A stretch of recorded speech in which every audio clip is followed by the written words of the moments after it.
Okay, good evening, everyone, and welcome back to another week in the weekly parsha. This is PARSHAS BAMIDBAR, a new sefer, the fourth of the books in the Chumash, and this is the last class before Shavuos, which is next week. We will not have class, obviously. So I'd like to tie in the parsha to Shavuos Be'ez Hashem tonight, that we can walk away with something to think about as the up and coming week, and we're getting closer to Har Sinai. So the Torah itself actually starts off in the beginning of the parsha like this: Vayidaber Hashem al Moshe b'midbar Sinai, and Hashem spoke to Moshe b'midbar Sinai, in the wilderness of Sinai, ba'oyel moed, in the tent of meeting, be'echad l'chedesh hasheni v'shana hashenis, l'tzeisam eretz when they left Mitzrayim, and this is the beginning of the census that HaKadosh Baruch Hu is going to count of Klal Yisrael to see how many Yidden there are in the Midbar, in the wilderness.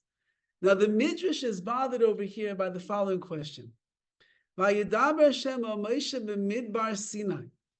Why does the Torah tell us that Hashem spoke to Moshe in Midbar Sinai, in the wilderness of Sinai? This is the Midbar, this is the wilderness, this is the desert that they are in. There's almost no reason why it is that the Torah has to say over here, Midbar Sinai, that it's the wilderness of Sinai. We know it's the wilderness. Sinai anyway is a mountain. It's one mountain in the entire desert. It's where the Torah was given. This is long after the Torah was given at this point. So why does the Torah tell us that when Hashem came to speak to Moshe, it was in the Midbar, in the wilderness? It was Midbar Sinai. It was the wilderness of Sinai. The Midrash has many answers to this question, but I'd like to go through one of the answers over here. And he asked the question, Lama b'midbar Sinai. Why is the Torah telling us that when HaKadosh Baruch Hu spoke to Moshe Rabbeinu, it's coming in Midbar, in the wilderness of Sinai? It should just be the Midbar itself, the wilderness. Mikan shanu chachamim. From here, the sages learn three things. They teach us the Torah was given with three things. What are those three things? Be'esh, it was given in or with Eish, fire. Uba mayim, it was given with water. Uba midbar, it was given in the midbar, in the wilderness. The Torah that Klal Yisrael received at Har Sinai, it was given in three different things, or with three different things: fire, water, and midbar, and the wilderness, the vast, desolate wilderness. But Eish Minayin, how do we know the Torah was given with fire? Because it says Har Sinai Ashan Kulai. We know that the Har Sinai was Ashan Kulai. The whole thing was smoking because of the fire. So we know that when Klal Yisrael came to Har Sinai, it was given to them, the Torah, with fire all around it. Ubemayim Minayin, how do we know it was given with water? Because it says, Shenemar Gam Shemayim Netafu, Gam Avim Natfu Mayim. It says over there that the heavens were trickling down and the clouds were dripping water when? At the time that the Torah was given to Klal Yisrael. Midbar Minayin, and how do we know that the Torah was given in the Midbar, in the wilderness? Vayidaber Hashem, it says, Vayidaber Hashem Moshe b'midbar Sinai. Hashem spoke to Moshe in Midbar Sinai, over here in this pasuk. So now, that's the three things: fire, water, and midbar, and wilderness. So the Gemara, the Mishnah wants to know. So that's very nice. It's like very poetic type of idea over here. It's very, you have a nice vision over here of what was going on. The mountain is smoking with fire, and the water is dripping down from Shemayim, and we're standing there in the wilderness to receive everything. Why was it so important that the Torah was given with these three things? Remember, HaKadosh Baruch Hu, everything that he does is to impart a message to Klal Yisrael. So if HaKadosh Baruch Hu is going to give over these three things, with the Torah, with these three things, then it must be there's some kind of a deeper message that HaKadosh Baruch Hu wants to impart to us. Ask the Midrash,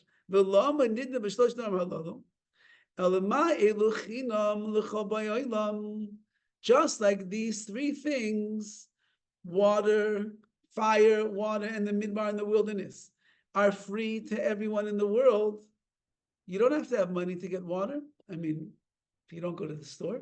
You can walk, you can go into the ravine, you can go into the wellspring, you can go into the ocean, you can take from the river. It's free. Fire, the Mefarshim explain, it multiplies very quickly. A little bit of fire goes a very long way. You blow some wind into it, it just gets bigger and bigger and bigger. And the midbar, of course, we understand a wilderness is an empty wasteland. It's ownerless. There's nobody there that has houses. Nobody has anything over there. It's an ownerless place. And it was given, and they're free. Ma'elu chinam, just like these three things are free. Kach divrei Torah chinam hem, you should know as well, the words of Torah are free for the taking also. You don't have to pay for the Torah. That's why we don't charge money for classes. You don't have to sign up for the Torah. You don't have to barter. You don't have to barter for the Torah. The Torah is chinam. It is free. It doesn't cost a dime. It doesn't cost a dime at all. Shenemar, and he quotes verses over here, called Samalachulayim. Everyone that is thirsty, let him come and drink. And it's referring over here to the water, quotes other verses, so on and so forth. And that means that what? Says the Gemara.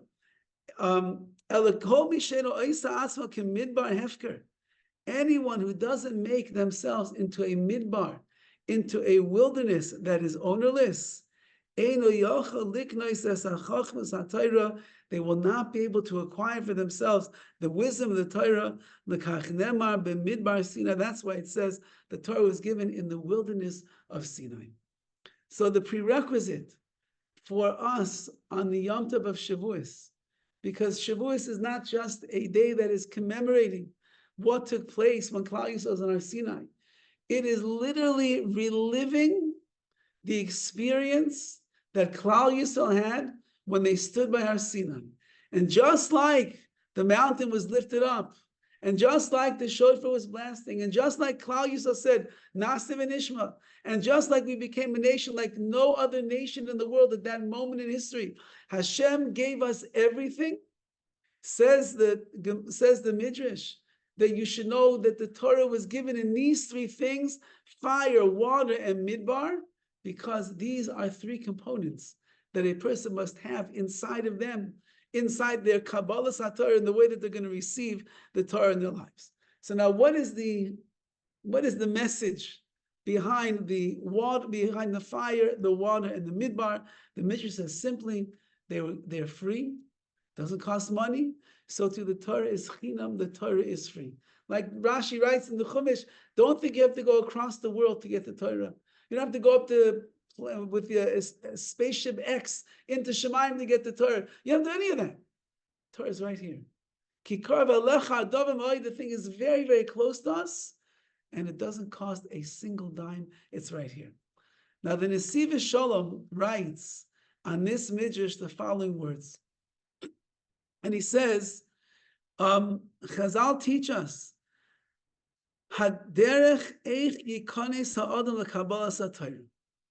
this is the way that a person is going to enter into the receiving of the Torah.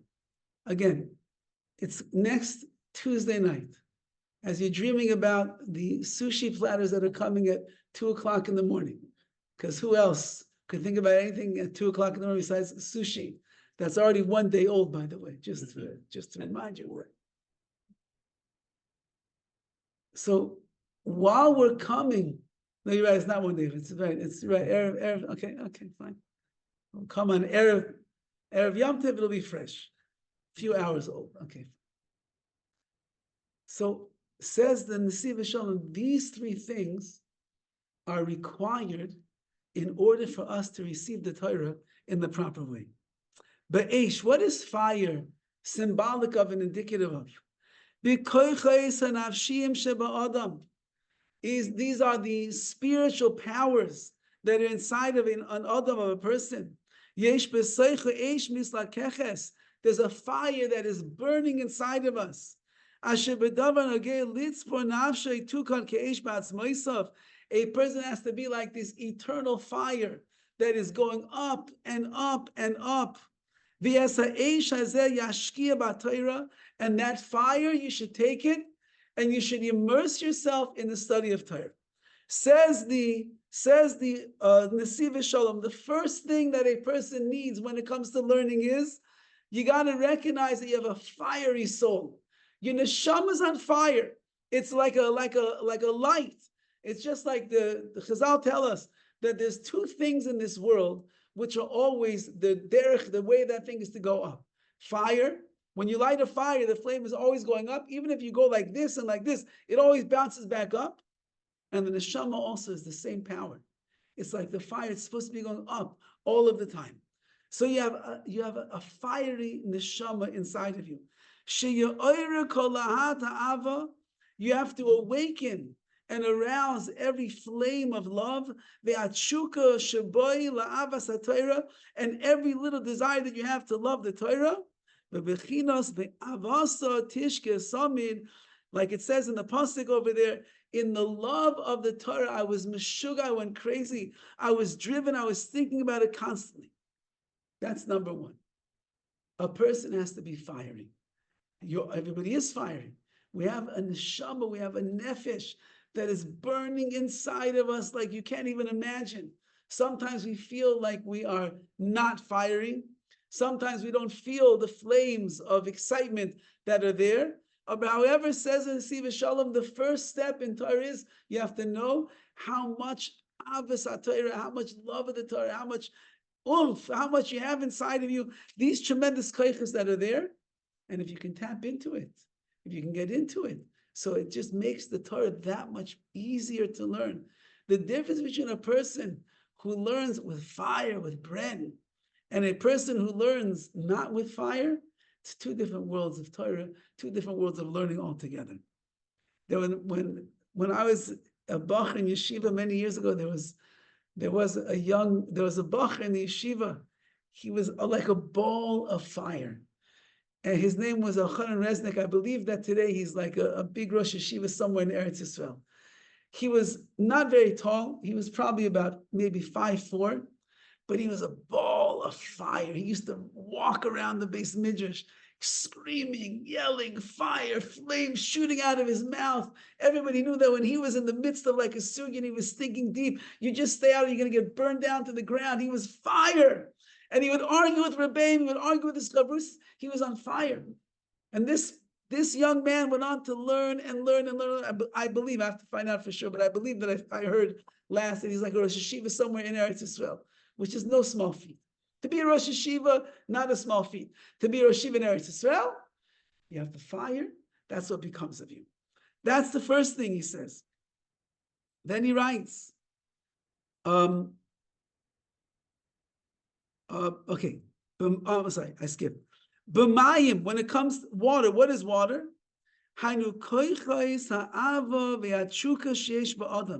Water is indicative of the powers of ava, of love, and that desire that is inside of the person to love Torah. Oh, so I read the wrong thing before. So kolahata ava uchuka sheboy la'avas haTorah bechinas be'avasa tishka tami. Sorry, let me just go back for a second, so just we'll understand. There's aish, there's fire. That's the koyach of the neshama of the nefesh that a person has. Then there is water. Water is clean. Water is smooth. Water is sweet. Water flows. The ava that a person is supposed to have for the Torah, when they realize what Torah is in their lives, how a person cannot live without Torah, it's our very life force and everything.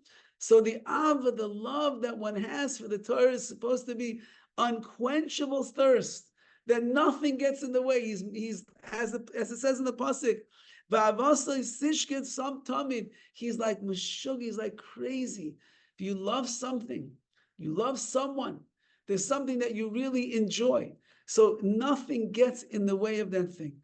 I had a friend many, many years ago that he was first generation is American Israeli. That's how it works. His parents, his grandparents, they're all Israeli. He was born here in America. Their family was not religious at all, not at all. And you'll hear that from this story. And this boy told me that one day his Saba came to him and he says, my dear Neched, my dear grandson, today we have a great day ahead of us. We're going to have an amazing day. Really, Saba, what are we going to do today? He says, I love cinnamon buns. He says, you like cinnamon buns too? I said, yes, of course, Saba. He said, okay, today we're going on the hunt for the best cinnamon bun in town. And they spent the next, I don't know what it was, 3, 4, 5 hours, Cinnabon, this bakery, that bakery, driving all around town, taste testing every single one until they came to the one that was the best tasting cinnamon bun. When you love something, when you like something, you'll be a meshuggah. What a funny thing to do on a Sunday morning. But nothing will get in the way because you love it that much. So al-achas kama v'kama, all the more so. When it comes to the Torah, which again is the kiheim chayenu, is the life force of Klal Yisrael. A Jew can't do anything without Torah in his life. HaKadosh Baruch Hu's mind is the Torah. Our yachas, our connection to Hashem is the Torah. And therefore, everything that's in the Torah should engender the tremendous ava, the love that we're supposed to have. And therefore, Shia Oira, you have to ignite the sparks of ava for you in your Torah. And then BAMIDBAR. And then comes along the wilderness. Sheyasim atzmai kemidbar makom hefker. You have to make yourself like a midbar, like a desert, like a wilderness, a place that is hefker, that has, it's ownerless. You have no owner. Hainu, what does that mean? Shim eino yachal, this he says, a beautiful idea. Shim eino yachal la'era koyecha esha b'kir b'latah kadosha. If you cannot awaken inside of yourself the sparks of fire and the flames of that's inside of you for the sake of the Torah, and you also cannot awaken and arouse the great love that you have for the Torah. Your heart's just not listening. Your heart doesn't hear the words of Torah. It doesn't understand the Torah. Doesn't understand. This is one of the perils of Daf Yomi, is that not only do you not sometimes understand, I myself, sure don't understand what I'm talking about. So that makes it very difficult. So it's very difficult then to be learning, and you can't hear what the Gemara is saying. If a person would hear the words of the Gemara, if they would understand the basic shakavatara, the back and forth, they would understand a concept a little bit better, a little bit clearer, then nishmalav, they would begin to hear what the Torah is saying. When you begin to hear what the Torah is saying, what comes after that? It brings you to a place of avas HaTorah, loving the Torah. When you understand the Torah and you taste the sweetness of the Torah, then a person begins to have ava, they begin to love the Torah. I remember many years ago when I was a bacher learning in yeshiva in Ner Yisrael. So my Rebbe that year was Rav Kalevsky Zatzal. He was a person, he loved Torah. You could see him, he would say the words, he was chewing on the words. He would sit, he would revel in the words that he was saying before he would say over the whole answer to the whole shir that he was building up. He would sit there, he would like munch on the words, and then he would get a big smile on his face, and then he would share these words with him. So one time when I was in his shir, I had just gotten to the shir, and it was like a revolutionary way to learn Torah. He was in a whole different world of existence, and we never tasted such sweetness before. So I remember it was a Friday afternoon, and we went to shir, and he said over one of the most beautiful things I ever heard in the Gemara that in my entire life. And as he was munching on the words of Gemara, and he was enjoying every little bite, I actually, for the first time in my life, tasted the real sweetness of what the Torah was. And I was so overwhelmed with this avas HaTorah, with this love of the Torah that was there. I remember it was normally you would go down after the shir was over, you'd go down to the dining room to eat. I couldn't eat. I couldn't even go into the dining room. I was so busy munching on that Torah, I could not go to eat. Guys were going into town. I used to like to go into town. I couldn't move. I was like paralyzed in avas HaTorah. And that's what he's saying. We don't get there very often. We don't get it very much. But when you do, you hang on to it. You hold on to it and you keep moving in that direction. But if you can't, he says, that's the last ingredient of Torah. And the last ingredient of Torah, he says, is called the midbar, called the wilderness. You have to make yourself like a makam hefker, like you're ownerless. You can't bring out the fires and you can't bring out the love because your heart just doesn't hear. What's the advice the Midrash is giving us? Hachna vizbatlus. Humble yourself and lower yourself to a place that you've never been before. Make yourself ownerless, hefker, to the Holy Torah itself. Be mevatel, subjugate all of yourself to the Torah. That means that without Torah, I'm a nothing. Without Torah, I'm a nothing. And I'm giving over my whole self to Torah. Without Torah, we have nothing in our lives. The Torah is our life. We have to become like we're one with the Torah. Fires in the nefesh and the neshama, we're not so fiery. That's it. We're just not. We're Tarzana, California, 2024. We got a lot on our plate, a lot on our head. Fires, we don't see it so often. Avas HaTorah. We love so many other things in this world. How do you have Avas HaTorah? I love my car. I love my house. I love my wife. I love my kids. I love my money. I love my job. I love my manicured grass in front of my house. I love the vacation that's coming up. I love it all. Love Torah too. I don't have time to love Torah. There's no room in my heart for love. My kids used to ask for a dog when they were younger. I said, I only have so much love inside my heart. Either I'm going to give my love to you or the dog. Which one would you like? They said, how about the dog? I said, that's okay. I'd rather reserve my love for you. So we don't have enough love. We don't know what it means. Avas HaTorah, love Torah. You hear stories of the people that love Torah. We'll see in a moment one of these stories. That's a whole different world. But at least, he says, if you don't have a fire in the neshama, and you don't have the burning ava, the love that's like flowing like the water, at least you could be mevatel yourself. You could subjugate yourself to the Torah. You can make yourself hefker, like ownerless to the Torah, which means I recognize without the Torah in my life is actually nothing. And therefore, me and the Torah were like one mitzias, we're together as one. And we are now standing on the gates of the Chag of the Yom Tiv of Shavuos. We're going and we're asking, we're beseeching Hashem. This is what we should tell HaKadosh Baruch Hu. This is written for Tarzanian Jews over here. I don't have the holy fires.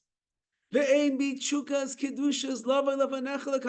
even have this burning love to go stand in front of you and receive the Torah. But everything I have,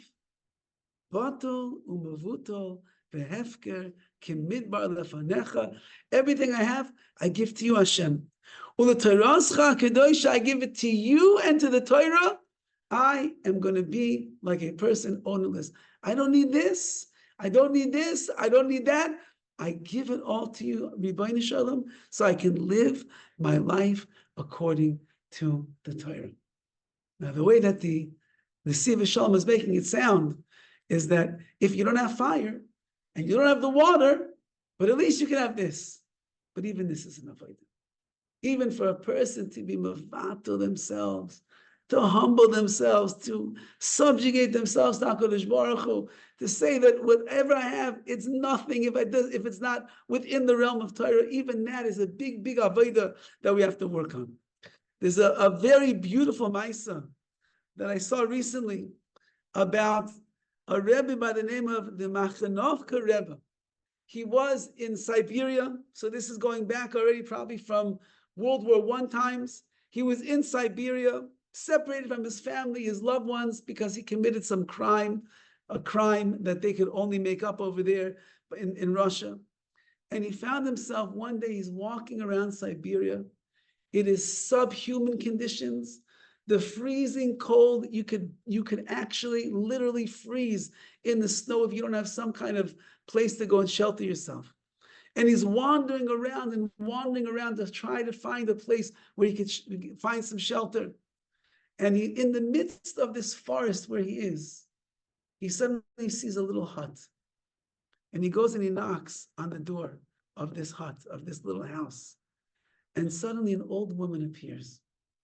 And at first, she looks at him and she's very hesitant to let him in, a stranger in Siberia, in the middle of the winter, knocking on the door. She wasn't so excited to let him in. But it was so cold outside. She had Rahman, and she realized, if I don't let him in, maybe he's going to freeze to death, maybe he's going to die. So she lets him in, and she takes him over to a cold, dark attic, and she says, you can stay up there in that attic. She gives him a small little lantern with a little flickering of light that is there. He goes up into the attic all alone, tired, hungry, starving, worn out, and the candle is flickering and it's getting darker. Suddenly, there's a knock on the door of the attic. And the old lady walks in. And she says to the Rebbe, are you Jewish? And he says, yes, why? She said, I thought you were. Because you remind me of the original owner of this house that lived here before me. When I bought the house from him and he left two books, two of those Jewish books. He left them behind. I kept them tucked away in a corner all these years. I have no use for them, but you're a Jew. You probably have a use for them. Can I give them to you? And the Rebbe says, yes, please, of course. And she pulls out a Chumash and a Masechta Megillah, the tractate Megillah in Shas. And she gives them to the Rebbe. Now, the Rebbe had been in Siberia for who knows how long. The last time that he saw a Chumash, the last time that he saw a Gemara, who knows how long ago that it was. He's freezing, he's tired, he's hungry, he's worn out, he's far away from his family, far away from his home, far away from everything.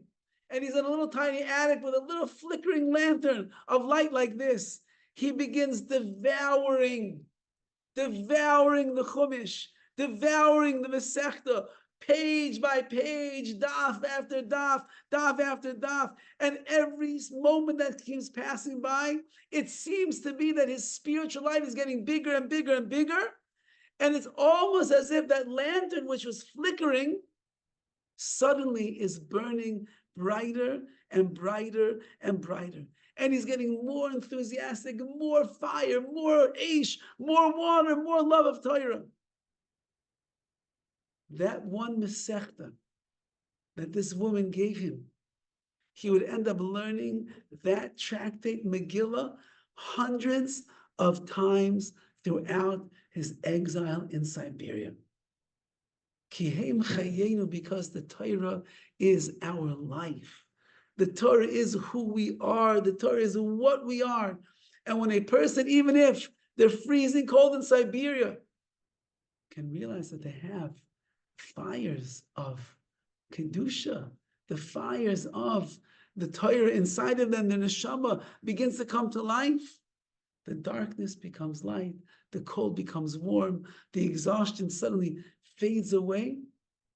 Rabbi Eliashiv Zeichet Tzaddik Livracha, one of the last years of his life, it was Motzei Yom Kippur, after Yom Kippur. His family did not want him to fast that year. He said, I'm fine. Zaidi, you're 100 years old. I'm fine. And he fasted that year on Yom Kippur. And the rule was like this. He had a grandson that was staying with him. And the family told the grandson, the minute that Yom Kippur is over, you make sure the Zaidi eats. And after he eats, you get him into bed right away. He needs to rest and sleep after fasting for an entire day. So after Yom Kippur is over, they come back to the house. They make Havdalah.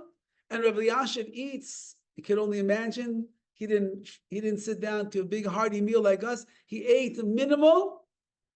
And then the grandson kept saying, Zayda, everybody says you have to go to sleep now, so you get your koiches, you get your strength back. And Rabbi Yasha said, sure, I'll go to sleep. And he was walking on his way to his bedroom. And as he's walking on his way to his bedroom, so in his house, there's bookshelves lining the hallways. He's walking to the bedroom to go to sleep after a 100-year-old man has fasted the entire day in davened. And he glances at the bookshelf for 1 second as he's about to walk into his room, and he sees a sefer that he wants. And he looks at the sefer, he pulls it off the shelf. Let me just learn one thing before I go to sleep. He opens up the sefer and he starts learning. And Rav Eliashib had tremendous abilities to concentrate in an instant. The next thing he knows, he's learning the sefer, and he's walking back to his table and chair where he would sit for hours on end on a regular day and learn. He sits down and he starts learning and learning and learning and learning, and he ended up staying up the entire night after Yom Kippur, and he learned through whatever that sefer and other svarim was. In the morning, it now is whatever, like 4 o'clock, 5 o'clock in the morning, it's time for Rabbi Yashin to go daven.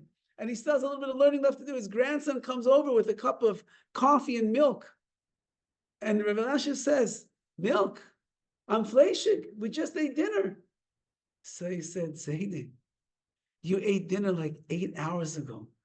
You've been learning nonstop the entire night. Ve'avasei sishke samid, says Rabbi Yashuv, as we're saying over here, when a person has a love of Torah, it overwhelms them, it overcomes them. Nothing can get in the way of that. Rav Hirsch writes on the Parsha, which is talking about the census of Klal Yisrael. So HaKadosh Baruch Hu is making accounting of all of the Jewish people. He says it's very important to note the following factual piece of information over here. And that is that there's a reason that HaKadosh Baruch Hu chose to make the census in the Midbar, in the wilderness. Because in the wilderness, he says, it proves us that the purpose of the census of Klal Yisrael was neither economic nor political, because economics and politics have no room in the Midbar, in the desert, in the wilderness. There's nothing there. It's an ownerless, desolate place. There will be no Trump, and there will be no Biden. There will be no debates, nothing. There's no money to be made over there. There's no businesses that are prospering and thriving. It is empty and desolate. There's nothing that is there at all. And says Rav Hirsch, you know why HaKadosh Baruch Hu did that?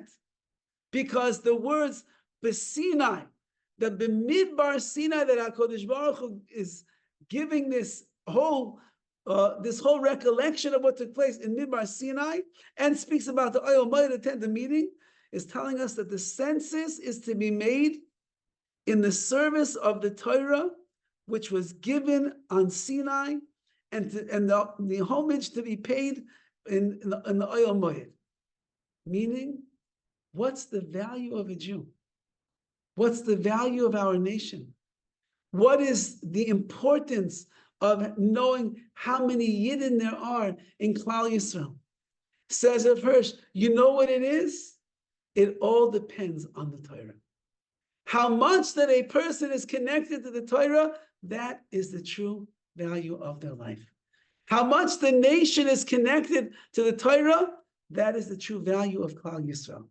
But if a person is disconnected from Torah, or we have a nation that is disconnected from our Torah, so then that is the devaluation of the holiness and the spirit and the kedusha of Klal Yisrael. And therefore, when we make a census, it's not a census that has to do anything with politics, because it's going to change how much taxes we're going to pay. Nothing to do with economics, because economics is not what is on the mind of Klal Yisrael. What is really on the mind of Klal Yisrael is, are we living a life that is B'Midbar Sinai, connected to Torah? Is that the defining aspect of who we are and what we are? Or is it not? Says HaKadosh Baruch Hu, when I will count you in the midbar, I will count you in a place that will make you have to realize that the central theme in your life is Sinai, Oyel Moyed, Torah, and nothing else.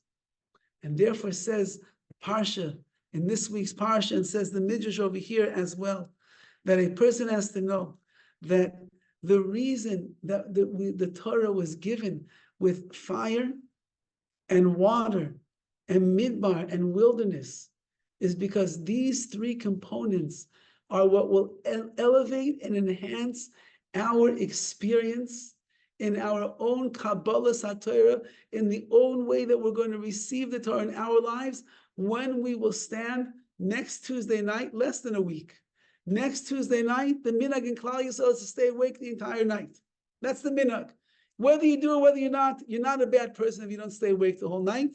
We need someone to say brachas in the morning, so you're doing us a favor. But we know that the minhag is, even though Rabbi Yashiv never stayed up the whole night. He didn't stay up the night of Shavuos, because he said like this: I had a very strict schedule of learning. He learned about maybe, 16, 18 hours a day. A day. They say when Rav Nosson Finkel came to the Mir Yeshiva, and he was an Americanish boy from Chicago, and he came to the Mir Yeshiva as a young lad, 16, 17 years old, and his uncle Rav Lezer Yudel Finkel was the Rosh Yeshiva, was training him and grooming him to become the next Gadol Hador, which he did become. So in order for him to be able to catch up, he had to learn with some great Talmidei Chachamim in the yeshiva to be able to work on his skills and be able to learn. So one of the Talmidei Chachamim that he learned with, I believe, was a Rabbi Kamai, and they were learning together, and they learned first Seder. So the yeshiva is broken up. Just the first Seder is like from 9 to 1. Then there's a break, usually mincha and lunch, let's say, and from 3 to like 7. Depending on the place, 3 to 6:30, 3 to 7 is second Seder, the second part of the day. Then you go, you have dinner, then you come back again. And let's say from like 8:30 till 10:30, 11 o'clock at night is the third time that you learn this. So the whole day is learning. So this young American boy from Chicago, who never learned intensely and seriously before, he comes and he sits down on the first day with his new chavrusa, who was there to elevate his learning. And they're learning, and they go from 9 o'clock to 1 o'clock in the afternoon, 9 a.m. to 1 o'clock. And they say, okay. And he closes the Gemara and he says, okay, that's first Seder. He's like, wow, that's great. So says Nosson Finkel, the young 7-year-old boy, that's great.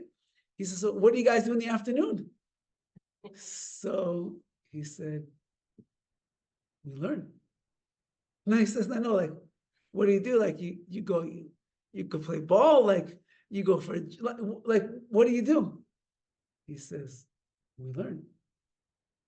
We learn another 3 or 4 hours. Okay. So nighttime, like, what do you guys do at night? We come back and we learn again. That's what we do. So Nosson Finkel, this 70-year-old boy from Chicago, he didn't know it hit him. And yet he continued to go, learning together with his chavrusa, with his great uncle, the Rosh Yeshiva, Lezer Yudel Finkel, until he went on to become the great Rav Nosson Finkel, the Rosh Yeshiva, who built the Torah probably more in our generation than anybody. All of the whole area where the Mir Yeshiva is, they make a joke, something, if you want to know where the Mir Yeshiva is, just wait a few weeks, it'll be over here. Because he was so busy buying up property and building buildings and building new Bati Midrashim. The Mir just blossomed under him. Because this was a man that had a tremendous ava, a love for the Torah. He had fire in his nefesh, tremendous fires in there. And he was mabat himself. He didn't have much of a physical life. He had Parkinson's from the age of 40 to the age of 68 when he passed away. 38 years of his life, he was battling Parkinson's. His body was like shut down to a certain extent. He was hefker, like a midbar, like a wilderness. He didn't have any of that. And that's, says the Torah, is the power that we have. We're going to stand before HaKadosh Baruch Hu next Tuesday night, And the minhag, like we're saying, is that we're supposed to stay up the whole night and we're supposed to learn. We're learning to be misak in the chet. It fixes up the mistakes of Klal Yisrael. When Hashem was ready to give the Torah, somehow the Jewish people were snoozing. They forgot to set their alarm.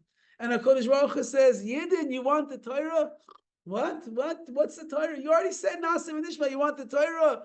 Oh, did I miss my alarm? Did I forget to set my alarm? And Hashem had to wake up the Jewish people to receive the Torah. I just heard somebody the other day who was on a TED Talk, that's such thing. I didn't hear the TED Talk, whatever the TED Talk, he was going to be on a TED Talk. He said his stomach was in knots for days. He wasn't sleeping, he wasn't eating, he was nervous beyond belief.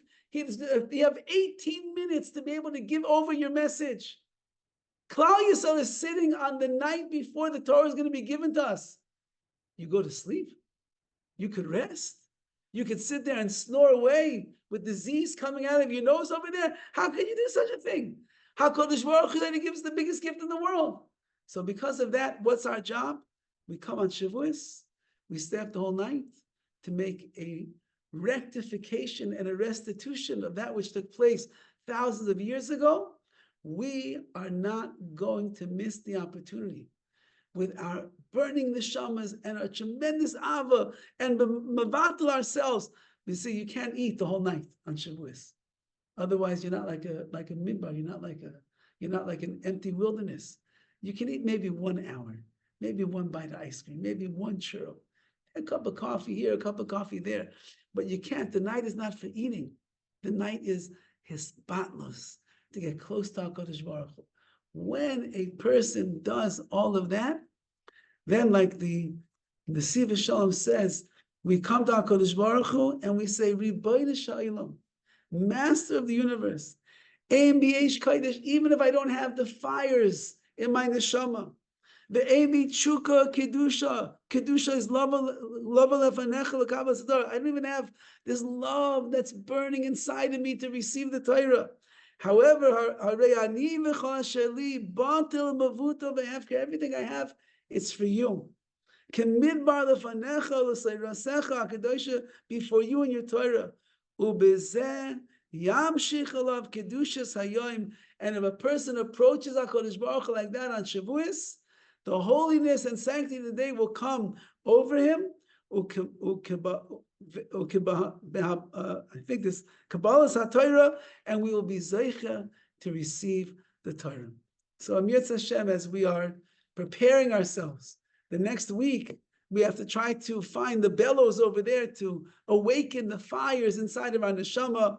We have to work on the ava, the love that we have of the Ribono Shel Olam and His Torah. And if all else fails, we have to be mevatel ourselves. We have to humble ourselves and make ourselves ownerless before HaKadosh Baruch Hu so that we can be the receptacle of the Torah. And in that schus, the holiness of the day of Shavuos will envelop us. We'll have a new, renewed connection and a kesher with the Torah. And in that schus, as Klal Yisrael is waiting all year long for the glorious sounds of Mashiach to come, it's going to be in the schus of how much we are willing to follow HaKadosh Baruch Hu into that midbar, into that wilderness.